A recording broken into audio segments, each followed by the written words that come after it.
మీరు వదలండి, నన్ను వదలండి.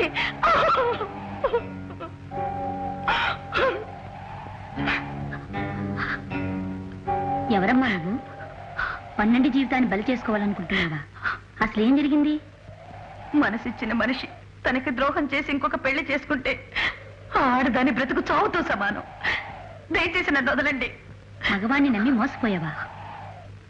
ఎవరమ్మా అతను? మనసులోని బాధ చెప్పుకుంటే తగ్గుతుంది. చెప్పమ్మా, ఎవరతను? జమీందారు గారి అబ్బాయి ఆనందవర్మ. ఆనందవర్మ గారా? నీ పేరు లక్ష్మి అమ్మా? అవును. మీకెలా తెలుసు?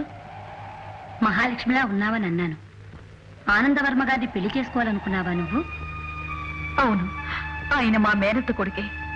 చిన్నప్పటి నుంచి నేను ఆయన భారీగానే పెరిగాను. ఇప్పుడు ఆయన ఎవరో బజారు దాన్ని చేసుకున్నాడట. నాకు ఈ విషయం నిన్ననే తెలిసింది. నా ఆశలన్నీ అడి ఆశలైనవి. బావ లేకుండా నేను బ్రతకలేను. చూడమ్మా, 2 రోజులు ఓపిక పట్టు. మీ బావ తను చేసుకున్న దాన్ని వదిలేసి నిన్ను పెళ్లి చేసుకుంటాడు. నా మాట నమ్ము. ఏదో నన్ను ఓదార్చడానికి ఇలా అంటున్నారే గాని అసలు మీరెవరు? మీ మాట నేనెందుకు నమ్మాలి? నా పేరు రాజేశ్వరి. నువ్వన్నావే ఆ బజారు మనిషి నేనే.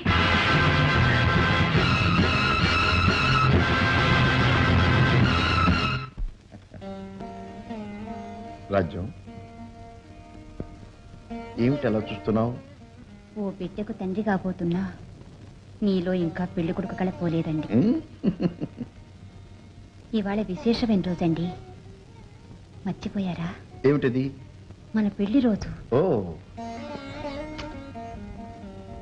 పులుల నోట చిక్కబోతున్న ఓ అమాయకురాలికి మీరండగా నిలిచిన రోజు. రాజ్యం, అప్పుడే మన పెళ్లి సంవత్సరం గడిచిపోయిందా? అవునండి. మన ఇద్దరిని ఒకటి చేసిన వేణుగోపాల స్వామి ఆలయానికి వెళ్ళి దండం పెట్టుకుందాం. పదండి. తప్పకుండా వెళ్దాం, పద. ఓ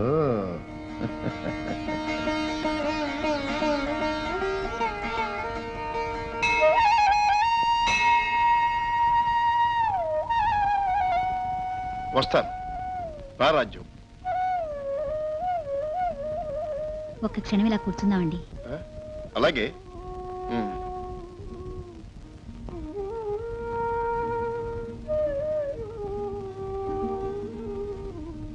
ఈ రోజుకి సరిగ్గా సంవత్సరం ముందు ఈ మండపంలో నా దేవుడు ఆనందవర్మనే పేరుతో సాక్షాత్కరించి ఓ అబలను కాపాడాడు.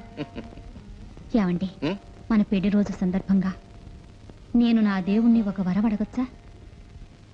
ఒక వరం అడగటమే కాదు, ఆజ్ఞాపించవచ్చు. మాట తప్పరుగా? మాట తప్పటం మా వంశంలోనే లేదు. వేణుగోపాల స్వామి సాక్షిగా ప్రమాణం చేస్తున్నాను. నీ కోరిక ఏదైనా సరే తీరుస్తాను. ఓ రోజున నన్ను ఆదుకోవటానికి అందుకున్న ఈ చేతిని వదిలేసి ఈ రోజున నీకోసమే బ్రతుకుతున్న ఇంకో అమాయకురాలు చేతిని పట్టుకోవాలండి మీరు. ఏమిటి అనేది? మీ మరదలు లక్ష్మిని శాస్త్రోక్తంగా పెళ్లి చేసుకోవాలి మీరు. అవునండి, లక్ష్మి మీకు మనసిచ్చింది. నేను లక్ష్మికి మాటిచ్చాను. నా మీద ఏమాత్రం అభిమానం ఉన్నా మీరు ఈ పెళ్లికి ఒప్పుకుని తీరాలి. నువ్వేం మాట్లాడుతున్నావు? నీకు అర్థమయ్యే మాట్లాడుతున్నావా? అర్థమయ్యే మాట్లాడుతున్నాను.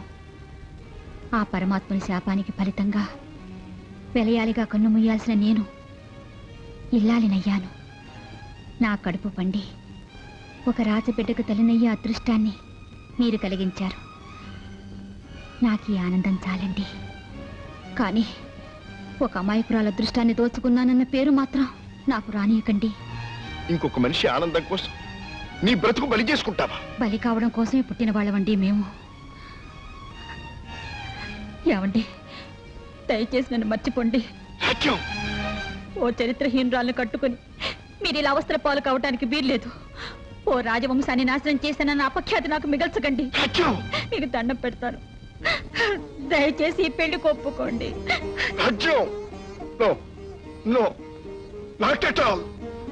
నేను ఈ పెళ్లి ఒప్పుకోను. వేణుగోపాలుడు సాక్షిగా మీరన్నమాట తప్పితే ఆ రోజున ఈ దేవుడు సాక్షిగా జరిగిన మన పెళ్లి కూడా అబద్ధం అవుతుంది. మాట కోసం ప్రాణం ఇచ్చే మనిషి స్వార్థంతో మాట తప్పకూడదు. ఈ పెళ్లి జరిగితే నేనేమైపోతానో అని బాధపడకండి.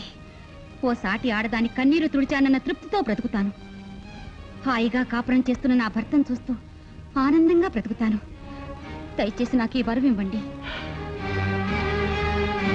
మీరీ పెళ్లికి అంగీకరించకపోతే 3 ప్రాణాల్ని బలి తీసుకున్న వారు అవుతారు.